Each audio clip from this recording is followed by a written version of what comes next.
This is the Fifth Estate Winning Headlines, your media police post. In this segment, we summarize some of the headlines that you might have missed this morning, and we also take a look at the political pieces that we call cartoons in this country. Today is the 23rd of January 2020, and I am DM. I am Tom. And I am GK, and in case you missed the headlines, here they are. In the Standard, the ultimate power broker. Yes. In the Star, lifetimes of Jonjo, who turns 100 today. Yes. And in the Daily Nation, DCI speaks out on RUTO land probe. Yes. Where shall we begin? With the good news. With the good news, with the happy birthday. Yes, Absolutely. happy birthday to you, Sir Charles Jonjo. The Duke of Kabetishire. This is a feat all on its own. Absolutely. It really is. And the two dailies have sort of given very good stories. Very good stories, but very different angles and perspectives. Yeah. I think the Star went on a more personal angle, giving us his backstory. Yes. I think they had a 3 to 4 page spread with his backstory. His very affluent youth. He didn't eat ugali until he went to Alliance High Imagine School. that. and would ride to primary school on a horse. Yes, And yeah. what well. Yeah, they say he's part of what was the pioneer African family. Yes. Yes. You know, Chief Paramount Josiah. Yes, Yeah. That's his father. Yeah, His so Chief he grew up Josiah. in affluence, and he was a very debonair man, a very Yes. well-dressed man who introduced Moi to Savile Row Several suits. suits. But the Star also tells us about his political career and how he was perhaps the most powerful Attorney General the country has ever had. I Yes. mean, he was negotiating with foreign countries, for instance, in the Operation Thunderbolt, where Israel was rescuing their hostages, and Kenya had a big part to play in it. Yeah. And the Attorney General Yes. was in those negotiations. The man was very powerful, all the way being AG, but also it's not. I don't think it was actually the official position that actually made him so powerful. I think it was probably the demeanor. And there's something they speak about the political class, the elite. They took up the manners of the Muzungu. And that somehow, they had the print strip suits. They used to put flowers here. And Jonjo embodies that. And Jonjo embodies that. But what also, the role he played during the Kenyatta presidency, making way for Moi to become president, and actually threatening a very powerful group called Gema. The Kiambu Mafia. Yes, they're telling them that the thought of the president dying is, It's treason. It's treason. And Gema backed off just because of what Jonjo said. And I think he was the power behind Jomo Kenyatta. But does the Standard describe his fall, eventually being taken down by the same person he put into power? Yeah, that Jonjo actually fell in his sword, or fell on his sword. Yeah. And that was, after 1982. Do you know Jonjo? JJ Kamogo, Gigi Kariuki, and Daniel Arap Moi actually used to ride in the same car. Same presidential limousine. But one day Moi got fed up. And the man that was once very powerful Was called Saliti. But is it true that he was planning to take over? Was the plan that he would be president right after Moi? You know what he said, that one Charles Jonjo actually said that the Moi presidency will be a passing cloud. Yeah. And for someone who saw himself as the installer of Moi, and I think the current elite then will saw him as also as a threat. Because if you think you can install, it also means that you can actually uproot. Yes. Machiavelli tells us the kingmaker must always be eliminated by the king. Absolutely. After ascending Absolutely. to power. Yeah, Yes. and that's probably one of the mistakes Charles Jonjo made. Yes. All right. Don't outshine your master. Don't outshine in the your master. process. So or shall we go into the Daily Nation? Let's. So Yes. Daily Nation has stuck to the same script. Yeah. RUTO as the common denominator. Yeah. Yesterday as well, right? Yes. Yeah. DCI speaks out on RUTO land probe. Yes. So basically, DCI has reopened a case that had happened with Kenya Pipeline, Yes. a sale of land, Yeah.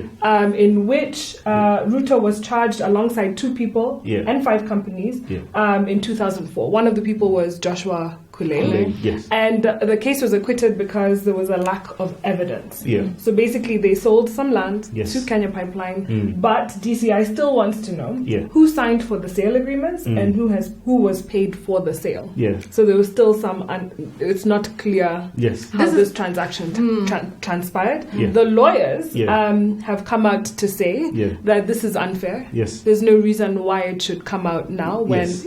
the case was thrown out. Yeah. However, Yeah. the state has discretion Yes. to open any case, whether it was thrown out by courts or Yes. not. Yeah. Maybe they have new evidence. I was just going to say that this is Yeah. very peculiar. Yeah. I guess a case is, I'm not a lawyer, but I think that a case is reopened when new evidence emerges. Yeah. Otherwise, if they're going back to the old evidence to just to reanalyze it, then it Yes. means that the investigation wasn't done properly in the first place. Exactly. And this follows on with the onslaught that has been, Oh, yes. on the deputy president. And Yes. will corruption be his Waterloo? Yes. One thing, maybe it will, but let's play this forward.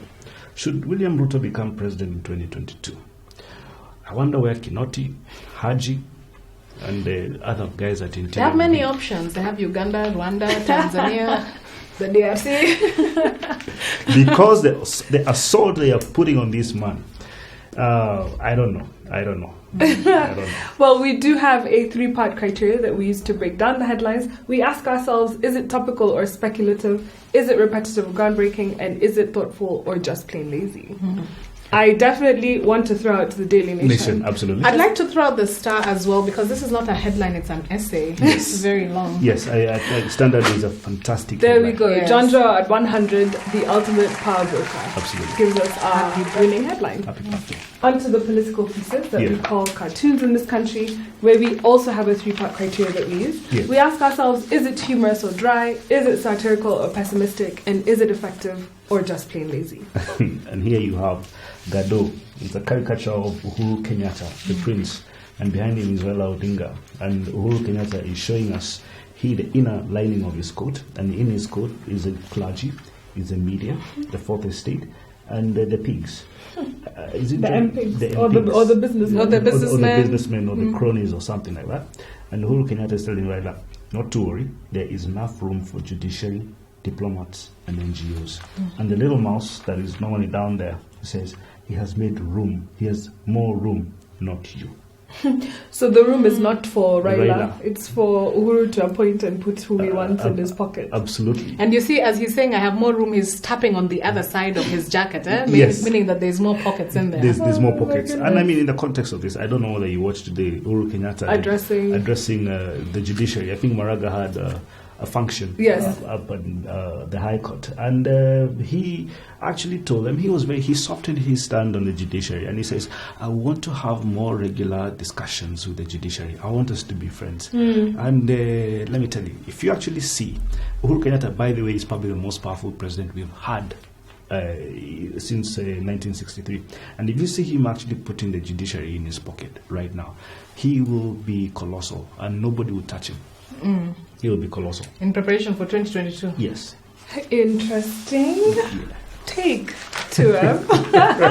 What happened to separation of powers and things of the sort? I have so many questions about that statement that he's the most powerful president since 1963. Came loaded. He For another day. But he also told the judiciary, Yes. you work with what you've got. This Yes. thing for the budget, it is staying the way it is. money doesn't grow on trees. Exactly. It's the way your parents would lecture you.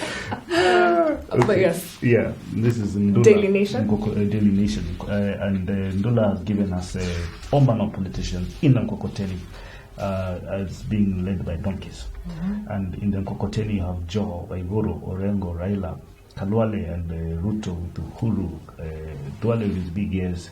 And you have Alice Wahome, Sudi, Mukomen, and Aisha Juma. And the And that's how caption they've drawn Mohammed. yeah, and both of them are saying BBI Mombasa. You remember yesterday, DM, I was telling you that this move by William Ruto is full of mischief. To collapse the movement from within. He will collapse The it. intention is paralysis. Yes. And he's right. When you have two donkeys, Yeah. horses, I don't know what they are. Yeah. Dragging it in two different directions, it means it's not going to go anywhere. Precisely. Precisely. Interesting. So he's checkmated them. He's checkmated them. Yeah. Well, do we keep the cartoon? I think we keep it until we see this one. Okay. This is Ozone, the star, and it's a drawing of BBI limousine 001 headed to Mombasa. The driver is RAILA Odinga, and saying, "Welcome aboard." And just guess who's just coming? Alice Ohome and Governor Sang, signifying Tanga Tanga. I love that they're so squashed in there. Yeah. From the teeth, I may say that's Murkomen.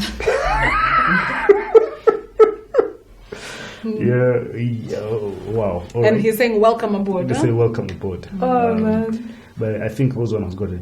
There's so much mischief in Ruto's move. There's no RAILA will actually welcome this guy. Yeah, so what Ozone is telling us also is that this guy is so full it may not get to Mombasa or to wherever they're going to hold their rallies. They're making it unroadworthy. Yes. All right, well, let's see how Mombasa goes this weekend, isn't it? Absolutely. So who do we give our winning cartoon? I vote Gado. I vote Gado. Me too. I think it's very good political commentary. I think Yes. the rest really just went for humor, but there's Yes. more substance in the Gado cartoon. Absolutely. There you go. Gado gives us our winning cartoon. And what is our final thought?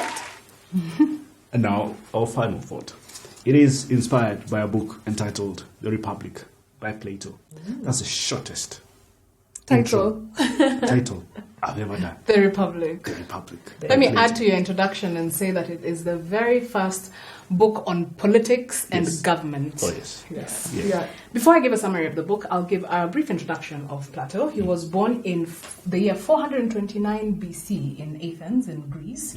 And he's the most famous student of the Greek philosopher Socrates. Yes. Plato developed the Platonic method, which is also called the dialectic method, Yes. where students were asked to question age-old truths, Yes. to develop new ideas and concepts that break with tradition. This is against the school as we know it, where you don't question Yes. you do the as you're teacher. told. You just do. But one of Plato's most famous books is what we're discussing today, The Republic. So the book uses the Platonic method to reason through ideas on justice. Plato's goal in the book is to explain the societal and political sense of justice, then derive a concept of individual justice. Right. So in the book, he talks about this idyllic city called Callipolis. Yes. And the city is divided into three classes. Yeah. There's the rulers, or the philosopher king, Yes. who have an understanding of right and wrong. Yes. They're incorruptible Yes. and have a deeper knowledge of reality than other people. Yes. Then there's the guardians who protect the city, or the warriors. Yeah. And then finally there's the producers. These are the craftsmen, the farmers, and the artisans who provide goods and services for the people. So he says that for a society to function harmoniously and in justice, each group must perform its appropriate functions and only that function. Don't Yeah. overreach. So if you are a farmer, if Yeah. you're born to be a farmer, don't try to be a king. Don't tell you. So by the end of the book, Yeah. he shows us how individual justice mirrors political and societal justice. And Yes. he says, just like society, Yeah. the soul of the human being has three structures or three parts. The first one is the rational part, which mirrors the rulers or the philosopher king. Then there's the spiritual part, or like the warriors. And then there's the appetitive part, which lasts after all sorts of material things and pleasure, especially money. Right. So he says in the strata for how the society is formed, the Yeah. kings, Yeah, the yeah. dominant parts of their soul is the rational part. Yes.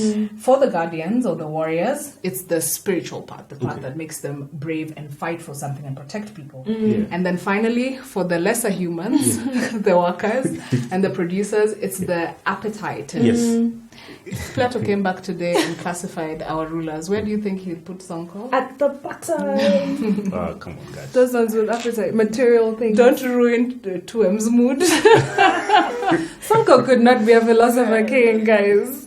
But Uhuru Kenyatta sure is. Why are you laughing? So that is the long and short of the Republic. Thank you. Fantastic. My takeaway from this book was book number 2, the second book. And it's where Socrates was having a discussion on justice and the definition of justice. And his students were not so satisfied with his definition. And there's a guy called Glaucon, one of his followers. And as he is giving his rendition of what he thinks justice is, he says that goods can be divided into 3 classes. And allow me to read them. First class is the things that we desire only for their consequences, such as physical training or medical treatment. The second class is things that we desire for their own sake, such as joy. And the third thing is a merger of 1 and 2, and it is the highest class. And these are the things that we desire both for their own sake and for what we get from them, such as knowledge, sight, and health, and justice, and justice as well. Now, Glaucon also wants to prove that justice is not only desirable, but it also belongs to this third class, which is the highest class. And he views justice as a necessary evil. And he actually says that we allow ourselves to suffer in order to avoid the greater evil. Now, if for us to accept justice, it means that for us to survive, we must allow some just lesser evil from happening. But because if you're going to allow injustice to happen, it means that if I walk around with a knife slashing everybody and it becomes normal, then all of us will perish. Yeah, and zero sum. Yes, and he says that we make a social contract agreeing to be just to one another. And justice is not something practiced for its own sake, but something one engages out of fear and weakness. That brings it, that says that we are not just doing it, these things that we desire not for their own sake, but also for the consequences that they bring to us as a Commonwealth. Oh, fantastic. So I looked at book 7 in what I think is his most famous story, the allegory of the cave. Yes. And he uses this to illustrate his theory of form, the effect that and the effect that education has on us and our ignorance, right? Yeah. So he puts forward this theory concerning human perception. So how do we know what we really know? Like, how do we know that this is a microphone? Yes. This is a tie. How do we know that it's there? These are forms, right? Yeah. But he gives us this story. And he wants us to distinguish between people who mistake sensory knowledge for the truth and people who really do know the actual truth. Right? So this is how the story goes. There is a cave. And in this cave, there are 3 prisoners. These 3 prisoners have been there since they were born. And they've never left. And they're tied so that they can only face the front-facing wall. But behind them, there is a fire. And behind the fire, there is another wall, and people keep passing there. So people in the actual world keep passing there. So all these guys, for what they've been seeing for all their lives, are shadows of people passing behind them. So some pass with animals, some pass with plants, woods, and stone, and whatnot. So imagine you're one of these prisoners, and when people walk past with things, you can only see those shadows. So they begin to play a game between the prisoners, and the prisoners try to guess what those things are. And the person that guesses the things correctly is the master, is the one who knows the most, master of nature, as they call it. And then one day, there's an escape. One of the prisoners manages to get out of the cave. And when he comes out, he's disoriented. He has never seen light. He has never seen the sun. But he starts to see these things that were shadows. But he also starts to see the things that were objects.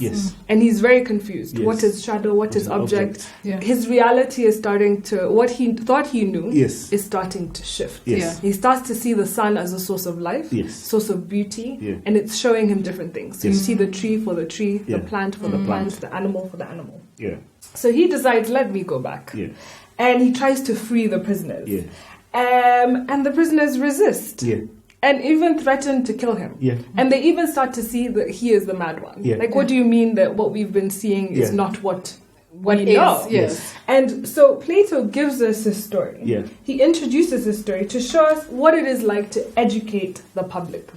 Right? So most people are not just comfortable with their ignorance. They're even hostile to the people who try to show them that actually what you think you know, you don't know. And this is him making the case for the philosopher king. He's saying that very often the basic, the class below, the people at the bottom, the producers, believe just what they see. They see that is a form and that is what it exists, but he says the truth exists beyond that physical reality. So by the philosopher king, I guess in this allegory, what he's saying, by Yeah. the philosopher king going outside of the cage, Yes. it is that process of philosophizing and seeking knowledge. So he Seeking goes truth, out yes, there and yes. sees that the pot that we were seeing cast as a shadow on the Yeah, wall, yes. as a black shadowy thing, actually has texture, has dimension, Exactly. has Yes. depth. Yes. And then he comes to tell these people that, and they say, you No are way. mad. You don't know what's happening. You don't know what's happening. Yeah. And so the allegory also leads us to fundamental questions about the origin of knowledge. Yes. How what we think we know is true. Do Yes. we know that it's actually true? Yeah. And the nature of beauty itself. What it means to different people. Yeah. Right? Yeah. And I thought that was very It's interesting. fantastic. It's Can we fantastic. really be confident that we know what we know? Can we? No. Very philosophical question. Yes.